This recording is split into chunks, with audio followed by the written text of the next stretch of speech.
An energy of I don't know what to do. Hindi ko alam kung anong gagawin ko, miss yan. Can someone tell me kung anong dapat kong gawin? Wheel of Fortune is an energy right here that someone here might be wanting to change a destiny, one's destiny. Okay? You know, I will tell you guys that meron tayo lahat na free will, 'di ba? Na baguhin ang sarili nating destiny. Pero para baguhin ang destiny ng ibang tao, I don't think a human being has any right to do that because everybody is responsible for their own destiny.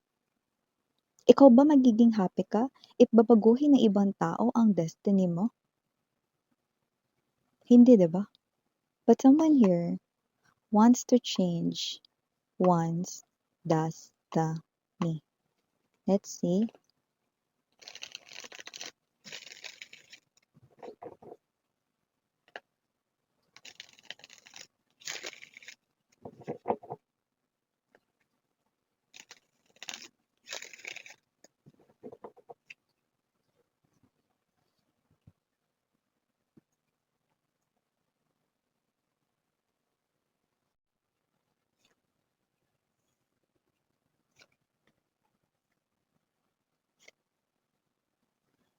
Hmm. This person could be seeing a lot of number fours right in here. Okay, but doesn't have to be. Let's continue.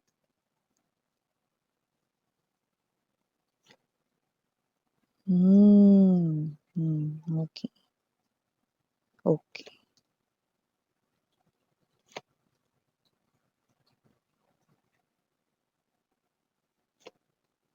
This person overthinks a lot, especially patungkol sa inyong connection. Nag-overthink siya, nag-overanalyze, no? Okay.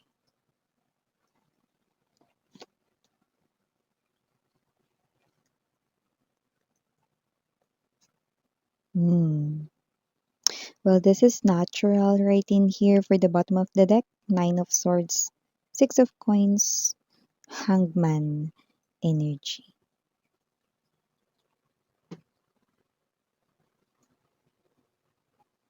Okay, may mga bagay talaga mga babes 'no, na hindi puwedeng ipilit, 'di ba?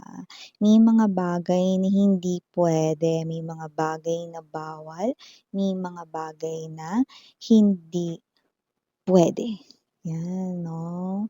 So, bago natin ipagpatuloy 'yan, let me just greet everybody muna. Hi and hello there everyone, my name is Yan, welcome new subscribers, returning tambayers, thank you sa inyong walang sawang love at support ang binibigay po sa'kin. Sobrang na-appreciate ko kayong lahat. So, saranghayo everyone, thank you so much. At yun nga na wala tayong gender dito sa babae, lalaki, LGBT, lahat welcome. Oh, by the way, kung hindi niyo pa knows, meron pa tayong other channel. Link is down below sa ating description box. So, if interesado, i-click lamang yung link na yan para kayo ay mapunta there. At araw-araw ay nag-upload din tayo ng collective readings for all signs doon. Basta just take only what resonates. And remember mga babes, no, na you have your free will at the end of the day. If gusto nyo i-claim yung mga messages, just gawin itong guidance or hindi. Basta just take only what resonates. Okay? At yun nga mga babes, no, wala rin tayo ditong gender, okay? Babae, lalaki, LGBT, lahat welcome, okay? At maaari ring magkapalit-palit ang mga roles kasi general reading po ito. But here, it looks like someone here overthinks a lot. You care for this person, yes, for of coins energy, but it looks like something here is posibleng may pag-uusap and this is a very serious talk. I'm seeing two adults right here na nag-uusap, no, or talking right here, no. So it looks like with the Four of Cups energy, Ace of Cups right in here, possible, sabi ko nga sa inyo, timeless ang ating lahat ng mga readings, meaning to say, pwedeng nangyari na to sa iba sa inyo. Sa iba sa inyo, pwedeng nangyayari na po ngayon sa kasalukuyan or sa present moment. Sa iba naman po ay hindi pa mangyayari pa lamang, no? But this is the situation here na nakikita ko for those energies I'm picking up for today. Four of Cups, Ace of Cups. You rejected this person's love. Okay? Simple lang. Because you're not viewing him the way he or she views you. You're not feeling the same feelings, no, na meron siya for you. In short, hindi kayo mutual or hindi kayo parehas ng nararamdaman, you know. You rejected this person right here, okay? Because maybe you love someone else. You like someone else. Maybe there's a specific person right here, or maybe you just don't feel anything, okay, for this person. But Miss Yan, sinabi mo that I care for this person. Yeah, Four of Coins energy. Because this person right here is someone who happens to be Six of Cups, Three of Cups, a friend. Yan. So maybe this is your friend matagal na. Maybe this is your childhood friend right here. Maybe naging friend kayo during nung school days nyo pa, elementary days, high school days, up until now to some of you. Pwede naman sa iba sa inyo, basta friend nyo siya. Okay? Matagal na. No? Iba-iba naman tayo dito ng pagpakahulugan ng matagal. No? Basta, you care for this person, you love this person here, pero not in a romantic way. Okay? Bilang isang friend lang. And you're making a decision with the Queen of Swords energy, Six of Cups. Yan, no? Kung ano man itong desisyon na 'to, okay, you're making a decision na i-reject ang kanya ritong offer of love because you do not feel the same way, okay, kagaya ng nafi-feel niya sa'yo, okay? But this friend of yours, okay, after this rejection, after this conversation, after this talk, pag-uusap, no matter what you call it. Okay, Ace of Swords energy. I told you that this person here is over analyzing, overthinking. Okay, and at the same time, this person here is someone na hinahanap niya talaga rito, no? Yung bawat anggulo kada sulok, no? Kasi this person here, pwedeng hindi nga siya nanonood ng mga tarot readings just like you. But this person here is dahil masyado siya ritong nag-overthink, nag-analyze, no, ng mga bagay-bagay, no, possible na naniniwala rin siya sa destiny, okay, sa mga angel guides, no, at kay universe, pero hindi siya nanonood ng tarot readings, okay, kagaya mo, no? And because of that, dahil naniniwala siya rito sa tadhana, destiny, or whatsoever, no, this person right here is someone, no, na parang pinagtagpo kayo kasi may dahilan. Hindi pwedeng wala lang, yan, no? Parang may ganun siyang klase ng energy, no? At kung hindi mawala-wala ang feelings niya for you, then baka may ibang dahilan, yan, no? Parang masyado siya ritong nag-overanalyze, no? Well, I do see confusion on this one. Okay? Tama naman siya doon. Okay? Lahat ng taong dumadating sa buhay natin, nakakasalamuhan natin, whether sila ay mga panauhin lamang at temporary lang sila sa ating life, no, aalis din. May mga energies rin no, na mga darating at magsistay sa life natin for good. Okay? May mga ganon. And this friend of yours, tama siya dyan sa kanyang iniisip. However, okay, this is you na malinaw dito sa inyo that this person here is just a friend to you. Hanggang dun na lang yun, Miss Yan. Hindi ko talaga siya makita bilang isang lalaki or bilang isang babae na pwede kong mahalin.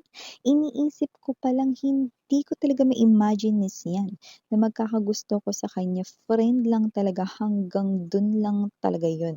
Yan. So parang may ganun ka rito na parang you're very sure. I'm picking up that your vibe right here is the Queen of Wands even though it's not here. Meaning to say you're very sure of what you want and you're very sure that this person is just a friend to you. You want to keep this individual in your life for good, but only a friend lang. Yan. You know, I remember that song, no, of Mr. Jano Gibbs, no, yung parang uh, 'Cause I'm thinking maybe we were meant to be. I think I'm falling in love with you. Yan, 'di ba? Kumpa kung kumbaga, 'di ba, this person here 'no, this person here is parang kung wala lang itong mga ganito na nararamdaman niya for you, iniisip niya rito, what if you're meant to be nga daw, 'di ba? 'Cause I'm thinking if we were meant to be, 'di ba?